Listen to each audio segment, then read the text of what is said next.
Imagine por um momento que seus pensamentos são como óculos, pelos quais você enxerga o mundo. Se essas lentes estiverem distorcidas, sua visão da realidade também estará.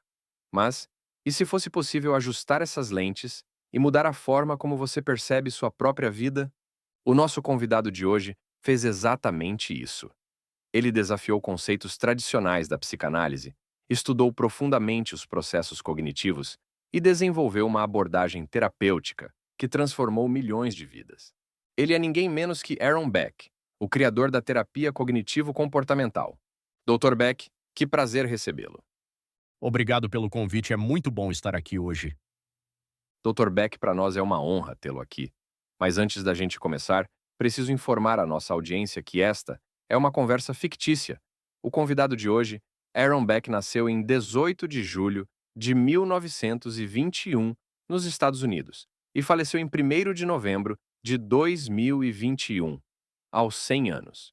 Porém, paradoxalmente, o conteúdo deste podcast é baseado em fatos reais e a curadoria deste episódio foi feita pelo estudante de psicologia Ângelo Barbosa. Bom, então vamos começar, Dr. Beck? Sim, claro, vamos lá. Quero começar perguntando: o que levou o senhor a questionar os princípios da psicanálise e seguir um caminho totalmente novo? Essa é uma excelente pergunta. No início da minha carreira, eu era um seguidor da psicanálise. Acreditava que os transtornos emocionais vinham de conflitos inconscientes não resolvidos, mas ao longo das minhas pesquisas com pacientes deprimidos, algo me chamou a atenção. Os relatos deles não condiziam exatamente com a teoria psicanalítica. Por exemplo, segundo a psicanálise, a depressão seria resultado da raiva reprimida direcionada para si mesmo. Mas, ao conversar com meus pacientes, percebi que o que eles realmente apresentavam eram pensamentos negativos sobre si mesmos, sobre o mundo e sobre o futuro. Eles não falavam em raiva reprimida, mas em sentimentos de desesperança e inutilidade. Foi aí que comecei a questionar. E se, em vez de focarmos apenas no inconsciente, analisássemos os padrões de pensamento que as pessoas têm no presente? Será que esses pensamentos negativos não seriam a chave para entender a depressão? Essa foi a grande virada para mim. Eu queria desenvolver uma abordagem mais estruturada e baseada em evidências que ajudasse as pessoas a identificar e modificar seus pensamentos disfuncionais.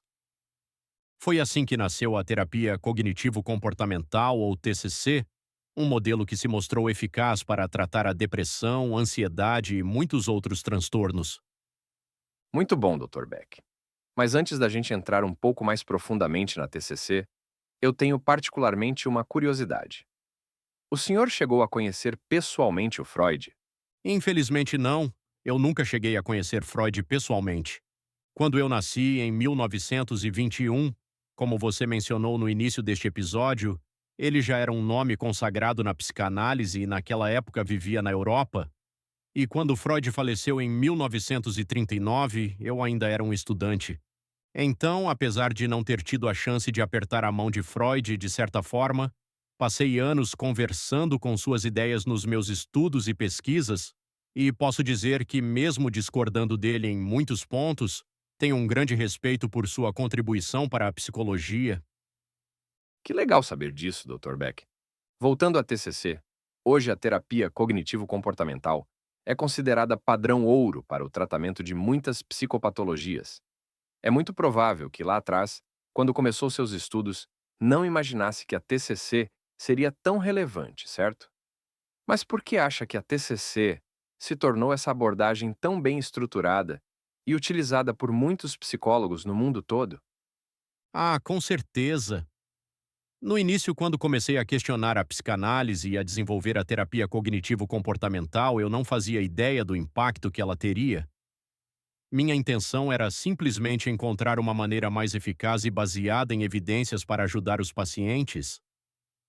Acredito que a TCC se tornou tão relevante por alguns motivos essenciais. Primeiro, porque ela é baseada na ciência. Desde o começo, fiz questão de testar empiricamente os princípios da TCC, verificando sua eficácia em diferentes transtornos. Essa base científica sólida fez com que a abordagem fosse amplamente aceita na comunidade acadêmica e clínica. Além disso, a TCC é uma terapia direta e estruturada focada na resolução de problemas concretos.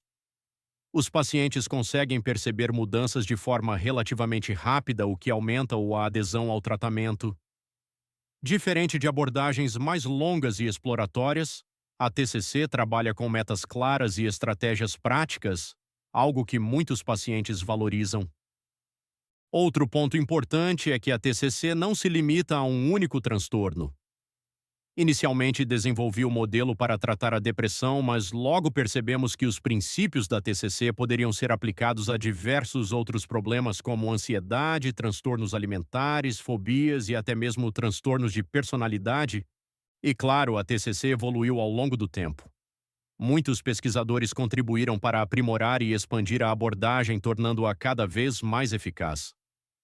Hoje temos modelos mais modernos, como a terapia cognitiva baseada em mindfulness e a terapia dos esquemas, que derivam dos princípios que comecei a desenvolver décadas atrás.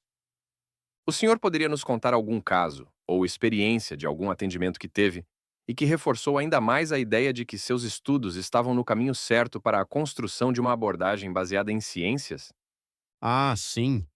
Lembro-me de um caso que foi um verdadeiro ponto de virada para mim. Eu estava conduzindo uma sessão com uma paciente diagnosticada com depressão severa.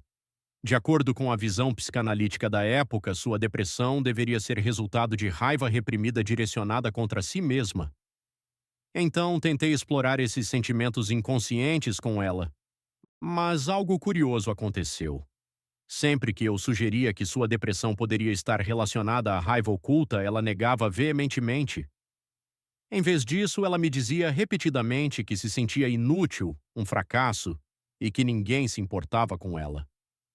Percebi que seus pensamentos não estavam cheios de raiva reprimida, mas sim de autocrítica extrema. Foi então que me perguntei: e se em vez de procurar traumas inconscientes, eu ajudasse essa paciente a examinar os pensamentos negativos que ela repetia para si mesma? E foi isso que fiz. Passei a ajudá-la a identificar esses padrões e a questionar a veracidade deles. Aos poucos, ela começou a perceber que muitos dos pensamentos que alimentavam sua depressão eram exagerados ou distorcidos. Os resultados foram impressionantes. Em pouco tempo, ela começou a se sentir melhor, simplesmente mudando a forma como interpretava suas experiências. Esse caso e muitos outros semelhantes reforçaram para mim que a maneira como pensamos influencia diretamente nossas emoções e comportamentos. Foi ali que eu percebi que estava no caminho certo. A partir dessas experiências, desenvolvi a ideia dos pensamentos automáticos negativos e do modelo cognitivo da depressão, que se tornaram a base da terapia cognitivo-comportamental. E o mais gratificante é que, décadas depois, essa abordagem continua ajudando milhares de pessoas ao redor do mundo. Impressionante mesmo, Dr. Beck. Caminhando já para a reta final deste episódio, quais conselhos o senhor daria para os estudantes de psicologia de hoje? O que eles devem saber e o que procurar para se aprofundar na TCC? Olha, se eu pudesse dar alguns conselhos para os estudantes de psicologia de hoje, diria o seguinte: primeiro, mantenham-se curiosos. A psicologia é um campo em constante evolução e a TCC, apesar de já estar bem estabelecida, continua sendo aprimorada com novas pesquisas. Portanto, nunca parem de estudar e questionar. Segundo, aprendam a pensar como cientistas. A TCC se baseia em evidências, então é fundamental que vocês sempre busquem validar suas práticas com estudos e experimentação. Leiam artigos científicos, participem de pesquisas e desenvolvam um olhar crítico sobre novas abordagens. Terceiro, não subestimem a importância da prática clínica. A teoria é essencial, mas é na prática que vocês vão realmente entender como aplicar a TCC e como adaptar as técnicas a cada paciente. Treinem bastante, supervisionem seus atendimentos e se permitam aprender com a experiência. Quarto, entendam que a TCC não é apenas uma técnica, mas uma forma de enxergar o funcionamento humano. Não se trata apenas de identificar pensamentos negativos e mudá-los, mas de compreender como cognição, emoção e comportamento se influenciam mutuamente. E por fim, nunca percam de vista a humanidade do paciente. A TCC é uma abordagem estruturada, mas isso não significa que deva ser impessoal ou mecânica. A relação terapêutica continua sendo um dos fatores mais importantes para o sucesso da terapia. Se quiserem se aprofundar, recomendo começarem com o meu livro Terapia Cognitiva da Depressão e depois explorarem autores contemporâneos, como Judith Beck, minha filha, que expandiu muito a abordagem. Além disso, cursos, supervisões e práticas supervisionadas são essenciais para um bom desenvolvimento na TCC.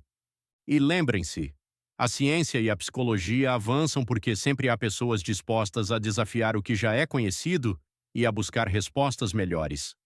Então, sejam esses profissionais que fazem a diferença. Infelizmente, chegamos ao final deste episódio. Porém, muito feliz com sua presença, Dr. Beck. Eu agradeço a oportunidade de estar aqui falando de algo que para mim é muito caro. Então é isso, gente. Ficamos por aqui e semana que vem tem mais conversas no Paradoxalmente. Até lá, abraços.